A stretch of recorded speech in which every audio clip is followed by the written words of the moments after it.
Hey there! Ever wondered what makes you, you?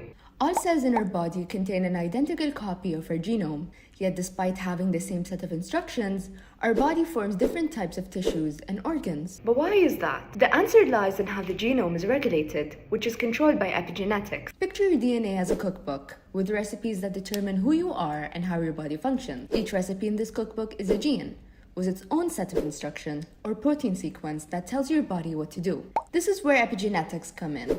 Epi means above, so think of epigenetics as the notes written in the margins of your cookbook. These notes don't change the recipes themselves, but they can change how the recipes are read and interpreted. In other words, epigenetics is how cells control gene activity without changing the DNA sequence. There are two main types of epigenetic modification: DNA methylation and histone modification. DNA methylation involves adding a methyl group to the DNA CpG sequence.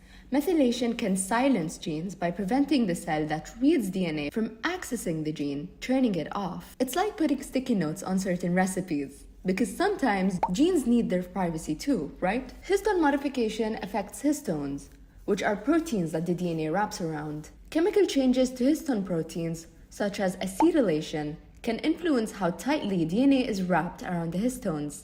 Tightly wound DNA is less accessible and cannot be read and expressed, while loosely wound DNA is accessible, allowing the gene to be expressed. Think of histones as the chefs holding the recipe book. They might decide to either tightly pack the DNA to keep it hidden or loosen it to make it accessible. Epigenetic changes can be influenced by many factors: what you eat, how stressed you are, even if you hugged a tree today.